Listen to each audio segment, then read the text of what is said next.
Assalamualaikum warahmatullahi wabarakatuh. Perkenalkan, nama saya Rama Muhammad Rizky dari program studi bimbingan dan konseling kelas BK 3B. NIM saya C2086201043. Di sini saya akan menjelaskan teknik keterampilan dasar konseling. Yang pertama itu ada invitation skill. Satu, keterampilan nonverbal. Keterampilan nonverbal adalah penggunaan keheningan yang penuh perhatian, kontak mata, nada suara yang tepat, posisi tubuh, dan dorongan nonverbal seperti anggukan kepala atau gerakan tangan yang mengajak klien untuk berbicara. Yang kedua ada keterampilan pembukaan.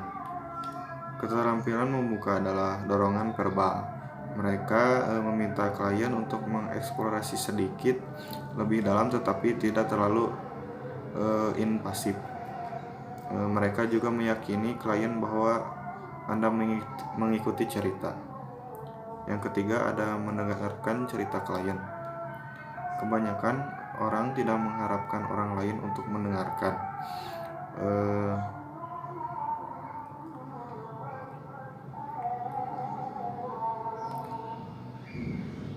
Yang ketiga ada mendengarkan cerita klien. Kebanyakan orang tidak mengharapkan orang lain untuk memecahkan masalah mereka, tetapi mereka melakukannya ingin seseorang untuk mendengarkan, dan mereka ingin memiliki kesempatan untuk mendengar diri mereka sendiri juga. Yang keempat ada komunikasi nonverbal antara pembantu dan klien. Komunikasi nonverbal disebut juga bahasa tubuh.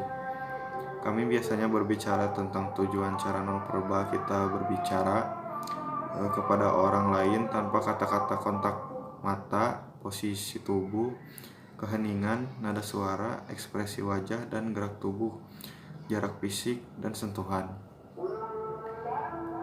Selanjutnya ada regulasi.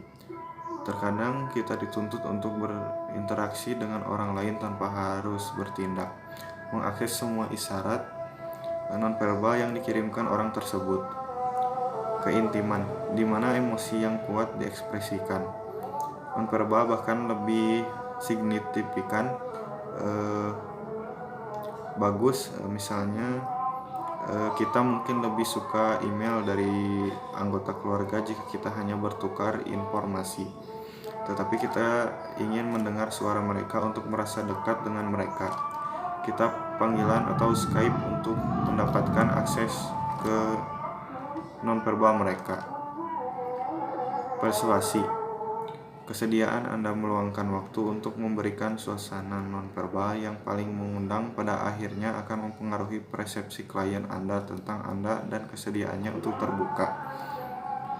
Kelima, ada keterampilan nonverbal dalam hubungan. Membantu, satu pepatah mengatakan bahwa ada tidak dapat tidak berkomunikasi. Tubuh kita bukanlah pembohong yang baik. Helper harus menyadari sinyal yang mereka kirimkan juga. Klien adalah menafsirkan dan bereaksi terhadap pesan nonverbal dari penolong. Klien bereaksi terhadap penolong nonverbal dari kontak pertama dengan nada suara di telepon dan bahkan oleh jangkauan kantor tempat klien dan pembantu bertemu. A. Kontak mata. Kontak mata ke mata adalah indikator pertama dan terpenting dalam mendengarkan. Ini menyampaikan kepercayaan diri dan keterlibatan penolong. B. Posisi tubuh. Tindakan berbicara lebih keras daripada kata-kata. Postur tubuh mungkin merupakan aspek tubuh yang paling sering diperhatikan bahasa, sehingga menjadi penting untuk memiliki postur keterlibatan. Diam penuh perhatian. Diam adalah alat yang ampuh dalam sesi membantu, sedangkan dalam pengaturan sosial, keheningan adalah mematikan. Ketika ada celah dalam percakapan sosial, orang berbicara untuk mengisi kekosongan yang canggung. Jika penolong mampu menanggung ketidaknyamanan yang disebabkan oleh kehilangan ini, harapan sosial untuk menjaga diskusi berlangsung dapat mendorong klien untuk membuka masalahnya. Selanjutnya ada suara. Suara klien dapat memberikan petunjuk tentang keadaan emosinya. Kita bisa tahu dari klien nada isu mana yang paling menyakitkan dan mana yang merupakan sumber motivasi terbesar. Yang selanjutnya ada ekspresi wajah dan gestur. Semua manusia mengekspresikan 6 emosi utama: kesedihan, kegembiraan, kemarahan, kejutan, kekecewaan, dan takut dengan ekspresi wajah dasar yang sama tanpa memandang budaya. Yang selanjutnya jarak fisik. Selanjutnya menyentuh dan menghangatkan. 6 keterampilan membuka. Cara mengundang keterampilan nonverbal mengatakan pada klien, "Saya siap untuk mendengarkan." Tetapi keterampilan pembuka mengatakan, "Ceritakan lebih banyak." Karena keterampilan membuka sebenarnya adalah tuntutan yang dibuat oleh penolong klien, karena mereka harus disajikan sedemikian rupa sehingga klien merasa bahwa dia memiliki kesempatan untuk menolak. Mereka adalah perintah lembut. Keterampilan membuka mencakup 2 keterampilan luas: dorongan dan pertanyaan. A. Dorongan. Dorongan berarti menyebabkan memiliki hati. Pendorong adalah kata-kata yang digunakan oleh penolong untuk meningkatkan keberanian klien untuk curhat. B. Pembuka pintu. Pembuka pintu dipaksai oleh penolong, tetapi klien menentukan kedalaman respon lebih dari sekedar sosial yang lewat tanggapan atau sapaan. Pembuka pintu memberi sinyal ketersediaan di pihak pendengar dan mendorong eksplorasi dan diskusi. C. Minimal dorongan. Minimal dorongan adalah pernyataan pendukung singkat yang menyampaikan perhatian dan pengertian. Sebagian besar dari kita akrab dengan dorongan minimal dari gambar media tentang analisis berdiam di belakang sofa, membelai janggutnya dan sambil berkata, Dorongan minimal adalah tanggapan verbal yang menunjukkan minat dan keterlibatan tetapi memungkinkan klien untuk menentukan arah utama percakapan. Keterampilan mengundang percakapan. Tujuan teknik konseling dan keterampilan mengundang percakapan adalah agar terampil menggunakan pertanyaan-pertanyaan yang memungkinkan jawaban yang baru dan memberikan rangsangan untuk berbicara. Jenis keterampilan: menggunakan pertanyaan tertutup, menggunakan pertanyaan terbuka, dan menggunakan rangsangan. Keterampilan ini digunakan ketika konselor melakukan wawancara dengan konseli. Ajakan terbuka untuk berbicara memberi kesempatan konseli agar mengeksplorasi dirinya sendiri dengan dukungan pewawancara. Pertanyaan terbuka membuka peluang konseli untuk mengemukakan ide, perasaan, dan arahnya tanpa harus menyesuaikan dengan setiap kategori yang telah ditentukan oleh pewawancara. Pertanyaan terbuka yaitu pertanyaan terbuka teknik untuk memancing siswa agar mau berbicara, mengungkapkan perasaan, pengalaman, dan pemikirannya. Pertanyaan yang diajukan sebaliknya tidak menggunakan kata tanya, mengapa atau apa sebabnya. Pertanyaan semacam ini akan menyulitkan klien jika ia tidak tahu alasan atau sebab-sebabnya. Pertanyaan yang diberikan konselor dengan jawaban konseli yang tidak terbatas atau secara bebas. Pertanyaan tertutup yaitu pertanyaan yang diberikan konselor dengan jawaban konseli satu kata-kata singkat atau kalimat pendek. Dalam konseling tidak selamanya harus menggunakan pertanyaan terbuka. Dalam hal tertentu dapat pula digunakan pertanyaan tertutup yang harus dijawab dengan kata ya atau tidak, atau dengan kata-kata singkat. Tujuannya pertanyaan tertutup adalah: 1. Mengumpulkan informasi. Yang kedua, menjernihkan atau memperjelas sesuatu. Yang ketiga, menghentikan pembicaraan klien yang melantur atau menyimpang jauh.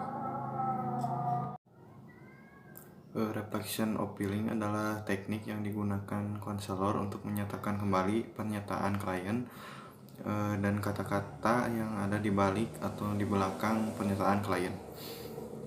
Saat kita mendengarkan dengan baik, kita tidak hanya saja menangkap isi dari pesan yang disampaikan oleh konseli, namun juga perasaan yang mengiringinya. Kita perlu mengungkapkan isi perasaan konseli yang kita tangkap supaya konseli mengetahui bahwa kita mendengarkan dan memperhatikan dengan sungguh-sungguh. Sebagian besar konseli yang merasa terganggu akan bersikap defensif dan merasa tidak dipahami. Tetapi ketika konselor menggunakan teknik ini, ketakutan merasa atas perasaan tidak diterima mulai berkurang. Menurut oknum, manfaat lain penggunaan reflection to feeling dalam proses konseling menurut Brimmer. Yang pertama ada membantu untuk merasa dipahami secara mendalam. Konseling merasa bahwa perasaan menyebabkan tingkah laku, memutuskan evaluasi pada konseli, membebani kekuatan untuk memilih, memperjelas cara berpikir konseli, menguji kedalaman motif-motif konseli. Reflection to feeling adalah usaha yang dilakukan oleh konselor yang diungkapkan dengan kata-kata untuk menguraikan kata-kata baru yang diekspresikan oleh konseli. Reflection of feeling atau pantulan perasaan konseli adalah suatu respon yang dibuat oleh konselor dengan ungkapan kata-kata sendiri untuk mengkomunikasikan perasaan konseli, baik verbal maupun non-verbal. Pertanyaan dari konselor tersebut menyempurnakan secara tepat ungkapan konseli yang dinyatakan secara tidak langsung. Dalam refleksi perasaan konseli, konselor dituntut untuk mendengarkan dan dengan hati-hati pernyataan konseli dengan mengatakan dengan kata-kata lain isi dan pesan konseli, tetapi tidak menekankan pada perasaan yang diungkapkan konseli. Menyadari bahwa konselor tidak yakin benar akan ketepatan kata-kata sifat yang dikemukakan, maka bentuk pantulannya perasaan biasanya didahului dengan kata-kata seperti agaknya, rupa-rupanya, barangkali, nada-nadanya, kelihatannya, sepertinya, nampaknya, dan kiranya. Ada kesyukuran dalam penerapan teknik ini. Ada dua hal yang menyebabkan. Yang pertama, adanya kecenderungan pengulangan yang tidak perlu menggunakan kata-kata sifat yang sama di dalam kata-kata pendahuluan. Dan yang kedua yaitu timing, yaitu waktu yang tepat.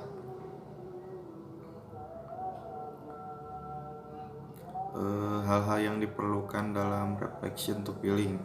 Yang pertama, menghindari stereotip.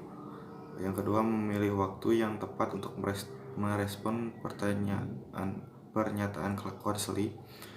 Yang ketiga, menggunakan kata-kata perasaan yang melambangkan perasaan sikap konseli secara tepat.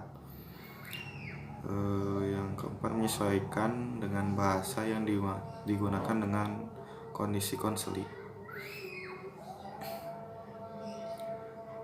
Contoh,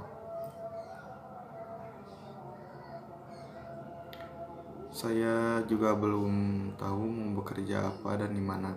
Yang terpikir saat ini adalah agar saat ini saya memperoleh uang untuk memenuhi kebutuhan diri saya, terutama untuk biaya kuliah saya. Kebutuhan sudah sangat mendesak, tapi saya tidak tahu harus bagaimana. Kata penuntun, mau bekerja apa, saya tidak tahu harus bagaimana lagi. Konseli, sepertinya Anda merasa khawatir, resah karena Anda tidak mempunyai pendapatan untuk memenuhi kebutuhan Anda.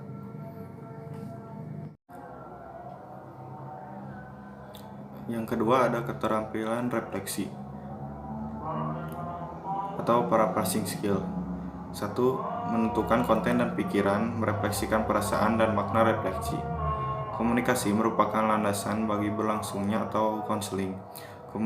Komunikasi dapat diartikan sebagai suatu proses pemindahan informasi antara dua orang manusia atau lebih dengan menggunakan simbol-simbol bersama. Komunikasi sekurang-kurangnya melibatkan dua partisipan, yaitu pemberi dan penerima. Komunikasi akan lebih efektif apabila tercapai saling pemahaman, yaitu pesan yang disampaikan dapat diterima dan dipahami oleh penerima. Untuk dapat melaksanakan komunikasi dengan baik, seorang konselor dituntut untuk menguasai keterampilan berkomunikasi secara efektif. Dalam hal ini, konselor perlu untuk merespon lebih aktif lagi. Dengan melalui suatu tindakan tertentu, dia mengabarkan secara detail isi untuk merespon lebih aktif lagi. Dengan melalui suatu tindakan tertentu, dia mengabarkan secara detail isi melakukan hal itu atas adalah dengan mempergunakan suatu keterampilan yang disebut parafrase. Dalam penggunaan keterampilan ini, konselor merefleksikan secara harfiah apa yang telah dikatakan oleh konseli. Apakah Anda telah memahami arti dari parafrase? Dalam hal ini, konselor mengatakan kepada konseli dengan suatu cara yang lebih jelas, menggunakan kalimat sendiri dalam hal-hal terpenting saja. Apabila metode ini digabungkan dengan metode respon minimal, maka akan dapat memberikan hasil konseling yang memuaskan. Walau tidak menutup kemungkinan metode ini dipergunakan sendiri. Perlu diingat bahwa parafrase bukan sekedar meniru. Meniru dalam hal ini diartikan sebagai mengulang tiap kata demi kata sesuai dengan apa yang diaturkan konseli. Hal ini dikarenakan parafrase bukan mengulang kata, tetapi mengganti pesan inti dari pembicara konseli. Yang kedua ada alasan refleksi. Secara umum, refleksi mencakup pengulangan kembali kepada klien pikiran dan perasaan sendiri dan makna tersirat dengan cara yang ringkas, menggunakan kata-kata yang berbeda dan dengan cara yang mengomunikasikan pemahaman yang tidak menilai dan tidak menghakimi. 4 fungsi dilayani dengan mencerminkan keterampilan dalam membantu, yaitu yang pertama, refleksi adalah cara verbal untuk mengomunikasikan empati. Yang kedua, refleksi merangsang eksplorasi lebih lanjut tentang apa yang dipahami klien. Yang ketiga, pencerminkan adalah suatu bentuk umpan balik atau cermin yang memungkinkan orang tersebut untuk mengkonfirmasi atau memperbaiki kesan yang diberikan. Yang keempat, refleksi menangkap aspek-aspek penting dari pesan klien yang mungkin tetap disamarkan.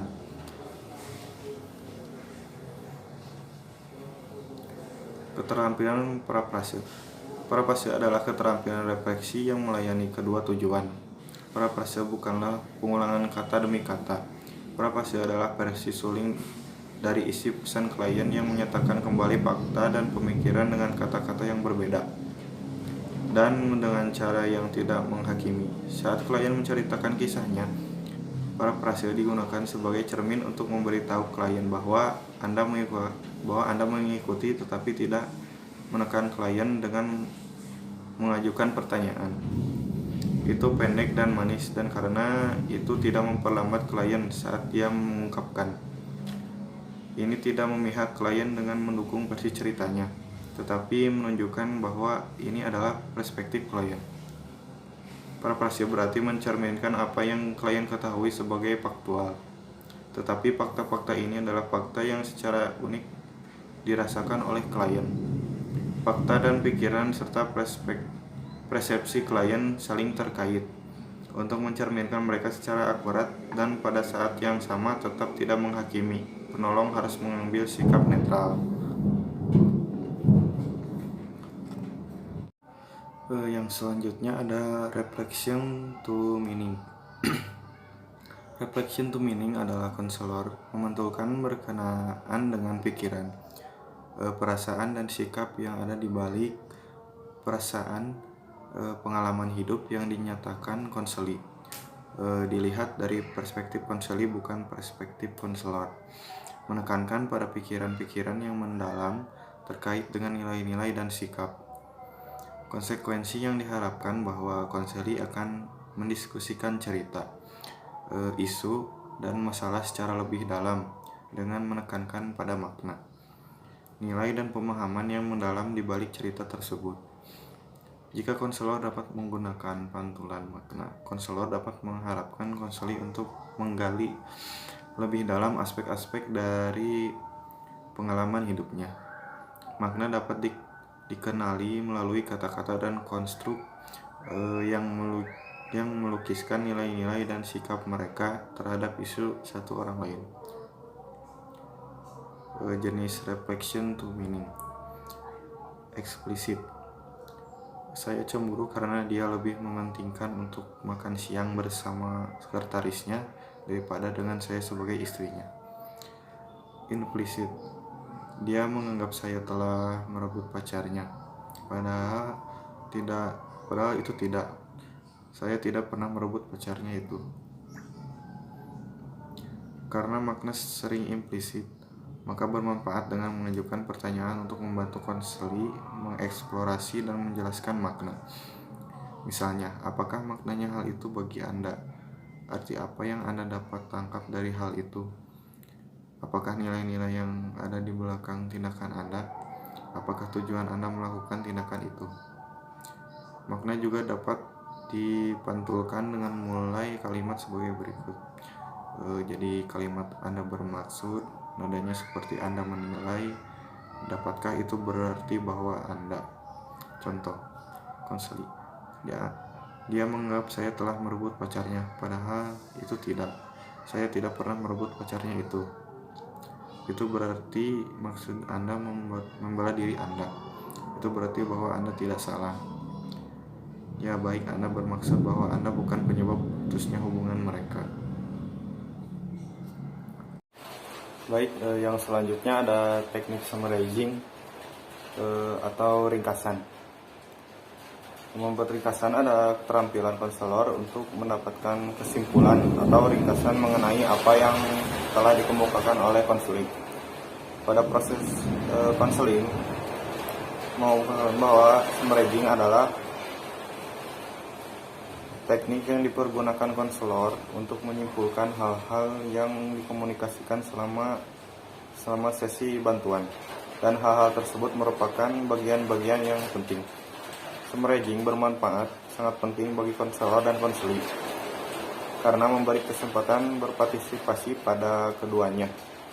Selain itu, summarizing sangat penting untuk mengakhiri satu bagian atau bagian pertama yang kemudian dilanjutkan pada bagian berikutnya, dan juga memberikan kesempatan bagi konselor untuk mendorong konseli mengutarakan perasaannya mengenai proses konseling. Summarizing dibagi menjadi dua, yaitu kesimpulan bagian. Kesimpulan bagian dibuat pada percakapan konseli dan konselor yang dipandang telah sampai pada titik penting, dan dibuat dengan menggunakan kata-kata seperti untuk sementara ini, sejauh percakapan kita hari ini, dan sampai saat ini. Kesimpulan terakhir. Kesimpulan akhir dibuat setelah konselor menganggap bahwa percakapan telah sampai pada titik akhir. Kesimpulan akhir merupakan review dari keseluruhan wawancara pada suatu sesi konseling. Wawancara pada suatu sesi konseling dalam membuat kesimpulan akhir biasanya menggunakan kata-kata pendahuluan seperti dari awal dan akhir percakapan maka dapat disimpulkan sebagai kesimpulan akhir pembicaraan kita. Pembuatan kesimpulan dapat dimulai oleh konseli atau konselor atau dibuat secara kolaboratif. Yang selanjutnya ada goal setting. Teori goal setting dikemukakan oleh Edwin Locke. Teori ini mengatakan bahwa kita akan bergerak jika kita memiliki tujuan yang jelas dan pasti. Dari teori ini muncul bahwa seorang akan memiliki motivasi yang tinggi jika dia memiliki tujuan yang jelas, sehingga muncul apa yang disebut dengan goal setting, penetapan tujuan, yang merupakan bagian dari tahapan konseling. Edwin Locke mengemukakan bahwa dalam penetapan tujuan memiliki 4 macam mekanisme. Ya, pertama ada tujuan-tujuan mengarahkan perhatian, B. Tujuan-tujuan mengatur upaya, C. Tujuan-tujuan meningkatkan persistensi, yang D. Tujuan-tujuan menunjang, strategi-strategi dan rencana-rencana kegiatan. Teori ini juga mengungkapkan kuat lemahnya tingkah laku manusia ditentukan oleh sifat tujuan yang hendak dicapai. Kecenderungan manusia untuk berjuang lebih keras mencapai suatu tujuan apabila tujuan itu jelas, dipahami, dan bermanfaat. Makin kabur atau makin sulit dipahami suatu tujuan, akan makin besar keengganan untuk bertingkah laku.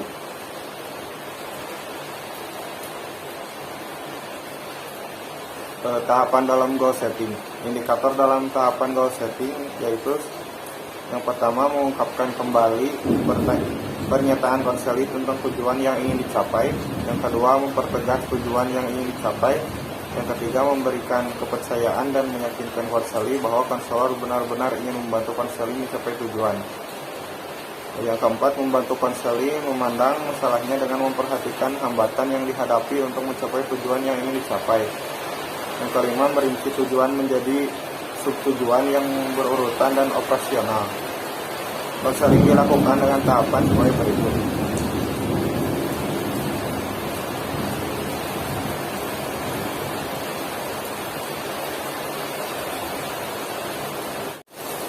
Yang selanjutnya ada challenging skill. Challenging skill membantu konselor memancing kesadaran diri klien. Namun perlu diperhatikan bahwa challenging skill harus digunakan dengan tepat, karena beresiko untuk bisa memunculkan penolakan dari klien. Upaya ini pada akhirnya bertujuan untuk mendorong klien melakukan self-reflection untuk mengevaluasi dirinya sendiri. Konselor mengambil resiko ketika mereka menggunakan challenging skill, tapi dengan memperhitungkan resiko dengan benar dapat menghasilkan hasil yang luar biasa.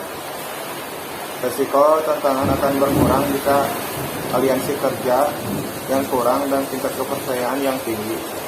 Resiko tantangan akan menjelajahi wilayah yang lebih sulit dan akan merespon secara konstruktif tantangan-tantangan jika mereka merasakan pemahaman konselor, kepedulian yang tulus, dan bersedia untuk tetap bersama mereka saat mereka bekerja melalui perasaan. Reaksi yang dikeluarkan oleh respon kembali menantang.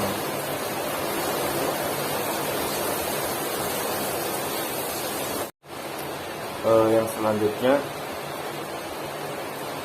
di sini saya menggunakan teknik solution focus group counseling atau solution focus group terapi (SFGT), merupakan pendekatan yang didasari oleh filosofi postmodern sebagai landasan konseptual pendekatannya.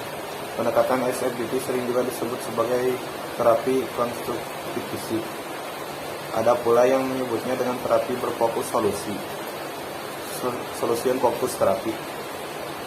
Tokoh dari pendekatan ini adalah Insoo Kim Berg.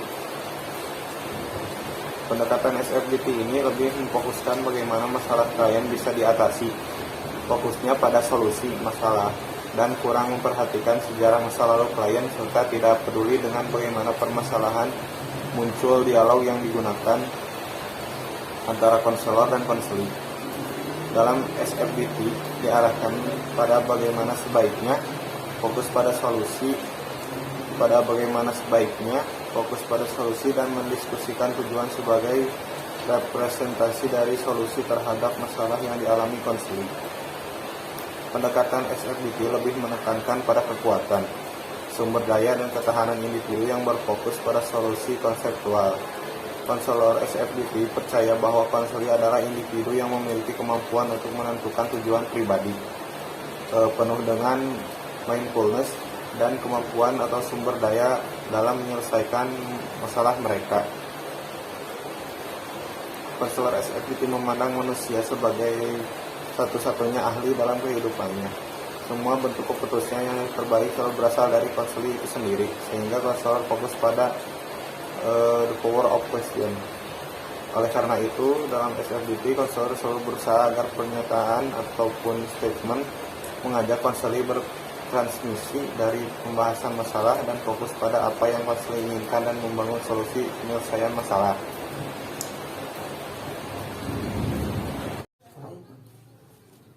Assalamualaikum Pak, sehat Pak? Ya. Kabarnya ini? Alhamdulillah Pak, baik ya. Tadi saya telah menerima infeksi Info ya. Ya. Terkait dengan sesi konseling kita hari ini. Ya. Apakah Anda siap memulai sesi konseling hari ini? Siap. Ya. Di sini ada 3 kursi. Ya. Silakan pilih menurut Anda paling nyaman. Sini aja lah. Ya. Ya.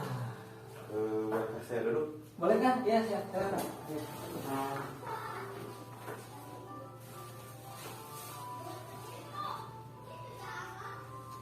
Apakah kursi ini sudah nyaman?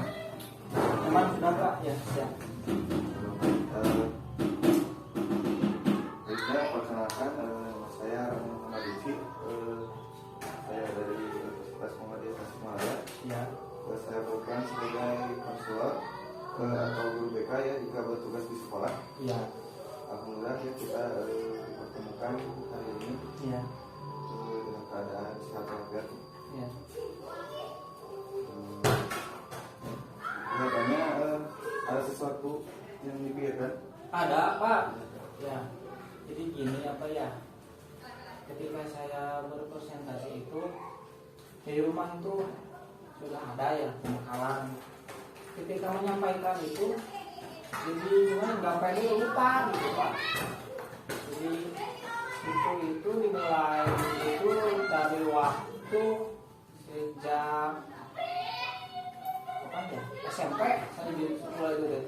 Jadi ketika saya presentasi itu dari rumah udah pembekalan, udah siap. Nah ketika mulai presentasi suka lupa ngeblank, nggak ada gitu Pak. Itu aja ya Pak. Ya walaupun lagi ada masalah ya, Ya. tapi tetap bisa sini ya. Iya. Dan tidak semangat. Baik, sebelumnya kita memulai sesi konseling ini, bolehkah saya tahu Ya. latar belakang dari pendidikan dan aktivitas saya? Latar belakang nama saya baru latar belakang saya dari pendidikan itu TK di sini TK PGRI, selanjutnya SD Mangunjaya, SMP 1 Mangunjaya, SMA 1 Mangunjaya, sekarang habis kuliah beres. Iya. Kalau aktivitas di rumah saya ini Aktivitas di rumah sehari-hari paling ya kalau ada kerjaan paling kerja ya. saya sudah mendapatkan informasi ya dari Info Iya. yang ada himbauan itu Anda isi sendiri atau diisi sama orang lain? Saya ini sendiri itu. Ya. Oke, sebelumnya apakah Anda pernah melakukan sesi konseling sebelumnya? Sebelumnya itu saya belum pernah ya. Oh baik. Sebelumnya saya jelaskan terlebih dahulu ya apa itu konseling. Konseling itu proses membantu Anda menyelesaikan masalah yang ada.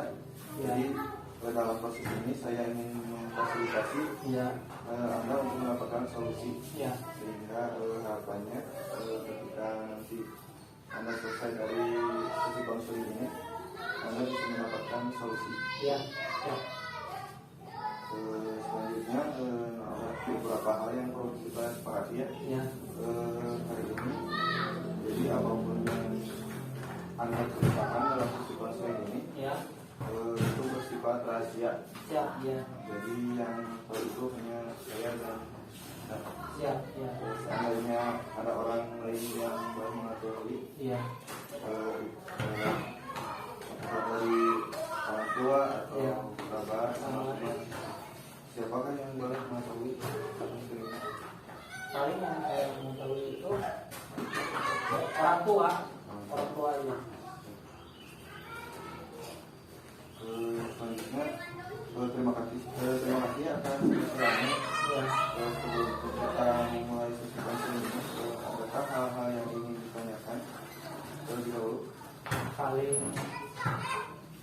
berapa lama konseling ini dan apakah langsung efeknya ada atau gimana? Ini awalnya sesi konseling ini sesuai dengan kesepakatan kita bersama, berlangsung sekitar 30 sampai 25 menit. Ya. Jadi output yang akan didapatkan dari sesi konseling ini yaitu Anda dapat mungkin bisa berubah, Iya. mendapatkan solusi ya untuk Iya. kehidupan Anda. Ya.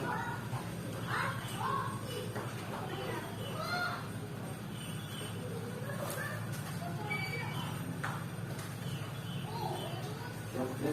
Ya. Oke, posisi tempat sudah sekarang ya. Teman sudah. Anda sudah melihat saya dengan baik. Ya, sudah. Baiklah, apa yang ingin kita selesaikan dulu? Yang saya selesaikan yang pertama itu saya ingin ketika presentasi itu apa yang dihafal di rumah kalau pas mau presentasi itu nggak blank gitu. Jadi Anda ingin dalam presentasi itu tidak gugup ya? Ya, tak itu yang tidak begitu ya. Apakah ada hal lain selain itu? Paling itu aja sih udah ya. Bolehkah Anda menjelaskan masalah Anda lebih rinci? Masalahnya ketika yang pertama itu ketika saya lagi presentasi dari rumah ya mengapa bilang tidak mengapa gitu ketika presentasi ketika langsung nge-blank dan saya nggak percaya diri aja gitu langsung ya yang dari rumah belajar itu ketika presentasi udah nggak ada jadinya gugup nggak percaya diri gitu ya. Jadi Anda merasa cemas ya? Iya, cemas ya. Anda kurang percaya diri ya? Iya. Jadi kurang percaya diri. Iya. Presentasi pun juga jadi kurang bagus ya? Kurang bagus ya jadi buyar. Kalau boleh saya tahu posisi situasi pada saat itu bagaimana? Posisi sewaktu itu posisinya itu situasinya itu ya kayak siswa gitu presentasi gitu. Nah saya bagian materinya, saya bagian materi. Nah saya itu udah menghafal, saya udah ada kuncinya. Ketika saya mengucapkan dia langsung saya nggak ada blank, yang saya itu nggak ada udah buyar, jadi saya langsung kan gugup gitu, cemas dan lain sebagainya, nggak percaya diri gitu. Iya.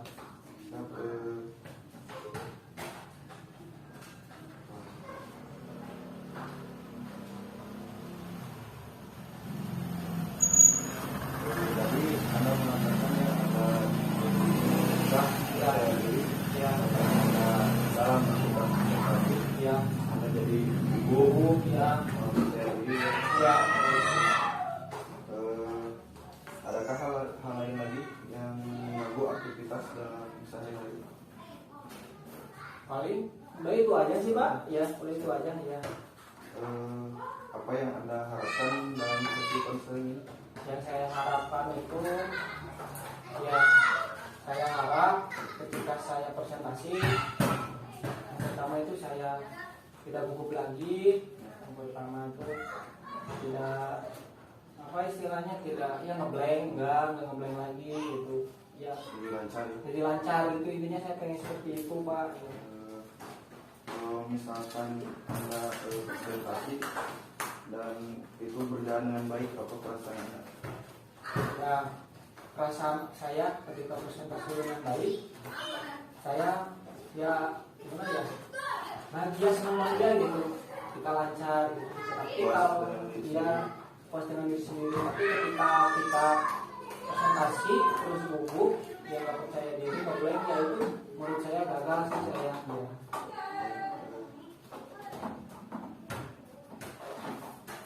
Baik, lanjut ya. Ya.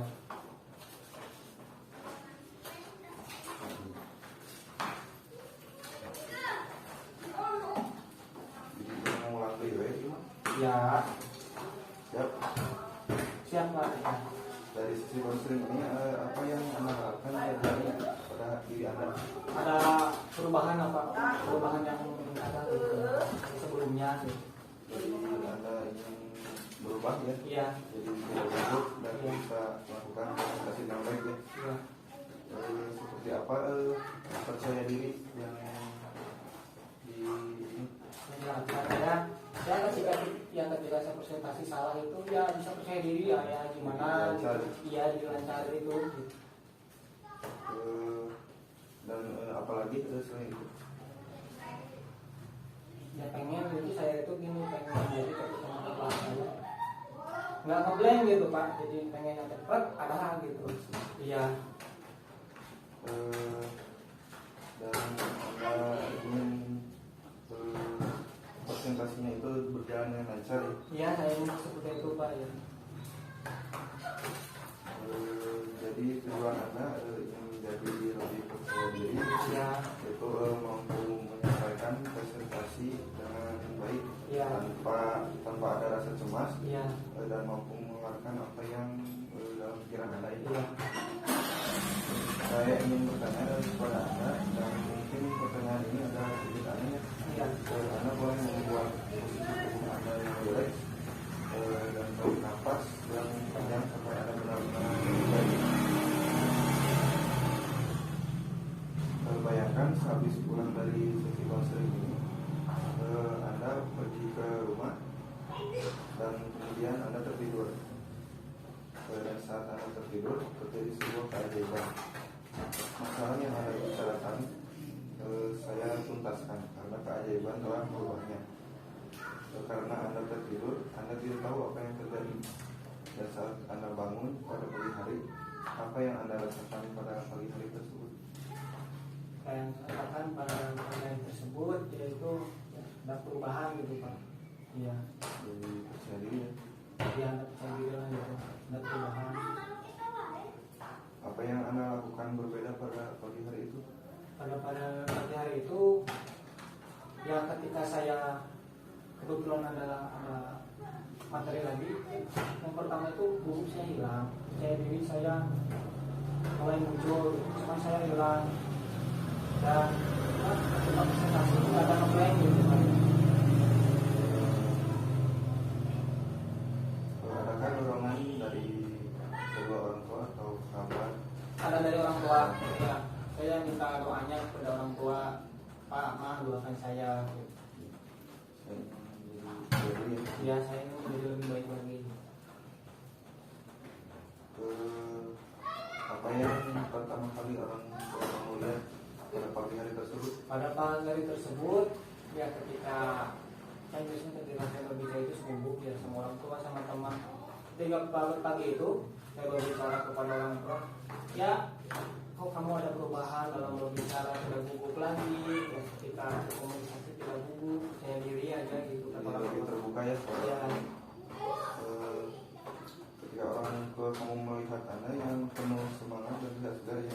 ya. Jadi kira-kira apa yang orang tua kamu katakan ketika melihat bahwa hari ini, bahwa hari itu Anda berbeda? Ketika orang tua gimana? Jadi Anda itu merasa berbeda pada pagi hari tersebut. Jadi kepala keluarga itu yang gimana ya, banget bahagia gitu ketika anaknya ada perubahan dari berbicara jadi percaya diri, tidak cemas lagi, tidak gugup. Ya seperti itu Pak. Terus bagaimana reaksi kamu ketika mendengar orang tua kamu mengatakan tersebut? Reaksi saya ya alhamdulillah gitu ya, tidak luput kepada ya Allah Subhanahu Wa Taala yang telah mengabulkan doa saya dan orang tua saya yang selalu mendoakan saya gitu lebih baik, lebih lagi percaya diri, lebih baik lagi. Dan semua merasa ada dorongannya Dari orang tua ya. Baik, yang selanjutnya sekarang katakan saja semua yang tadi Anda jelaskan Ya, yang sudah Anda capai dan apa yang Anda rasakan setelah itu. saya udah capai itu yang pertama bicara tidak gugup lagi, percaya diri, dan ketika presentasi itu saya berbicara tidak ngeblank lagi. Ya perasaan saya bahagia Pak gitu, bisa sampai saat ini gitu, dari mulai yang kemarinnya gagal terus ya alhamdulillah sekarang tempatku sudah tercapai dalam diri saya bahagia sekali gitu. Dan saat perasaan puas dan lega itu muncul, ada bagian tubuh manakah yang paling kuat Anda rasakan? Yang dari buat dalam lintas dada hati yang gitu. Baik, sekarang saya ingin Anda tutup mata Ya, dan fokus pada sensasi puas yang dirasakan pada bagian tubuh Anda. ya. perusahaan ini kecil atau besar? Besar Pak ya. Berbentuk atau tidak berbentuk? Berbentuk Pak, berbentuk. Bentuknya seperti apa?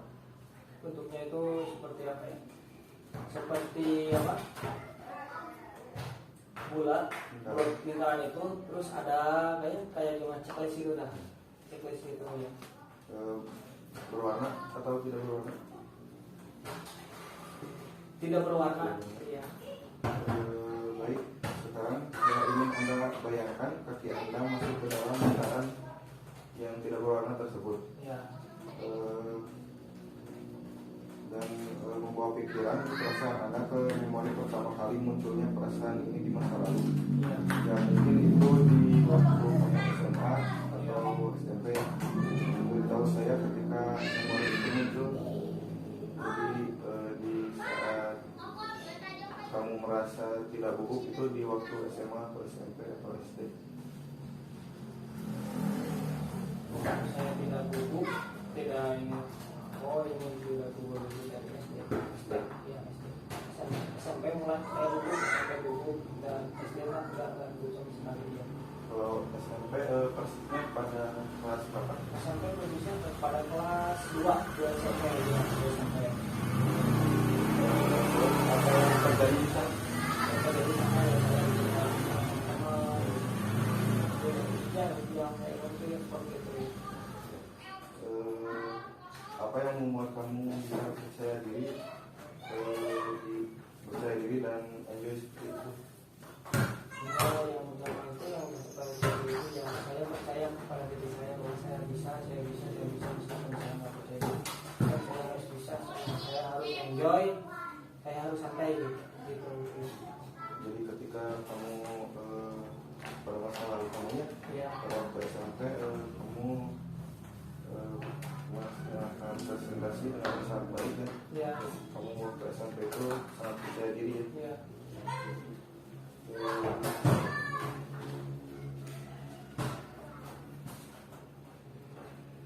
Apa yang terlihat berbeda pada kamu saat kelas SMP itu? Terlihat dari ini dari apa? Perilaku saya, ya itu aja. Iya. Apa kira-kira yang membuat Anda mampu melakukan presentasi dengan baik? Saya bisa melakukan presentasi dengan baik yaitu dengan cara yang saya dalam diri saya itu saya harus percaya diri, saya harus bisa melawan kegugupan saya, yang kecemasan saya, dan bisa melawan yang apa ketika presentasi itu suka ngeblank itu harus saya bisa melawan, saya harus bisa. Hanya dengan latihan juga. Iya dengan latihan juga ya.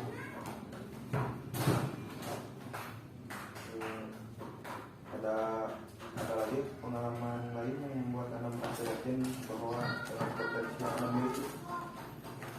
Udah itu aja waktu SMP udah ya. Baik, jika seandainya ada skala dari 0 sampai 10, di mana 0 Anda merasa sangat terpuruk dan 10 Anda kondisi yang terbaik, di mana Anda sangat percaya diri. Lalu Ada di skala berapa? 10 pas Sangat bagus ya. Iya. Dan sekarang Anda meyakini bahwa diri Anda sangat spesial ya. Iya. Karena mampu mencapai apa yang Anda inginkan. Iya. Nah sekarang kira-kira apa yang perlu terjadi pada diri Anda supaya dapat naik lagi dari skala tersebut? Dari saya itu udah cukup ya, Udah 10 ya, udah cukup saya dari 10 ya. Saya terpukul sekali ya ketika Anda menemukan solusi yang dapat Anda lakukan untuk membuat perubahan pada diri Anda. Ya. Baik, kira-kira apa yang perlu Anda lakukan dalam seminggu ini supaya dapat mempercepat Anda mencapai tujuan yang Anda miliki? Yang pertama inginkan. Oh iya siapa? Yang pertama itu ya saya pertama pasti berdoa kepada Allah dan minta doa kepada orang tua saya. Selanjutnya ya saya belajar lagi ya presentasi dalam komunikasi lewat kaca gitu. gimana cara latihan ya, gimana caranya supaya saya tidak luput, tidak cemas, tapi tidak ngeblank lagi kan. Seminggu itu saya harus bisa seperti itu. Terus ya. Iya. Mungkin saya perlu konsultasinya gitu kan. Iya. Baik, konsultasi ke Pak Cermin. Terus kira-kira apa lagi yang perlu Anda lakukan? Paling mental harus siap, mental ya. Mental ya. Jadi Anda juga harus menguatkan mental Anda. Iya, mental ya. Terus apa lagi yang perlu Anda lakukan supaya dapat mencapai tujuan? Ya berusaha semaksimal mungkin ya. Berusaha semaksimal mungkin sebisa mungkin ikhtiar ya. Bagaimana caranya jika minggu ini Anda melakukan presentasi sendiri gitu? Jadi membuat timbul percaya diri Iya. itu bagaimana? Yang pertama ya supaya saya bisa lancar gitu. Ya.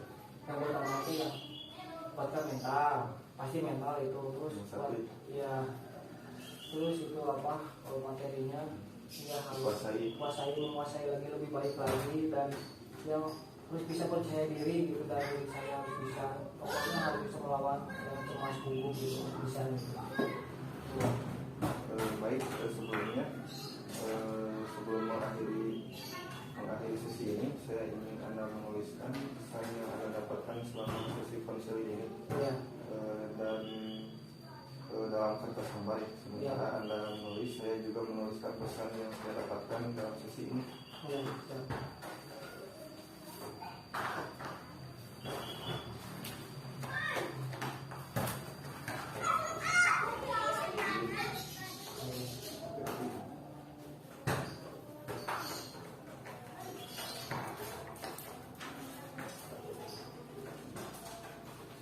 Sudah, boleh saya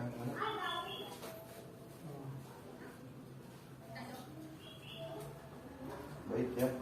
Ya. Saya bacakan ya. Ya. Untuk Krama, terima kasih. Saya sangat senang sekali karena hari ini saya menyadari ternyata saya pernah merasakan pengalaman percaya diri. Ya. Saya disadarkan bahwa saya memiliki kekuatan Ya. dan pengalaman keberhasilan. Ya. Dan saya menjadi lebih yakin bisa membuat diri menjadi lebih baik. Ya. Terima kasih. Ya, sama-sama. Luar biasa ya, ternyata Anda mendapatkan banyak hal positif dari Iya. kita sering ini. Baik, saya ingin membacakan ya hasil dari konseling ini. Iya. Saya sangat senang sekali karena kamu menceritakan banyak sekali, Ya. banyak sekali pengalaman pribadi mengenai diri Anda Ya. yang luar biasa. Kamu menceritakan bahwa kamu pernah menjadi presentasi yang sangat baik pada saat waktu SMP. Ya. Dan itu membuat Anda merasa lega Iya. dan percaya diri. Ya. Dan itulah dirimu yang sebenarnya ya. Iya. Kamu mampu mencapai posisi angka skala dari 10 Ya. ke tujuan akhirnya, dan kamu adalah orang yang mampu menampilkan diri menjadi orang yang penuh percaya diri. Ya. Ya. Dan itu untuk menjadi lebih baik. Ya. Dengan kata percaya diri. Kamu berjanji pada diri sendiri untuk melakukan latihan presentasi Ya. di depan cermin dan meminta bantuan kepada teman untuk menilai presentasi yang Anda lakukan. Ya. Dan kemudian kamu juga berjanji akan melakukan latihan Ya.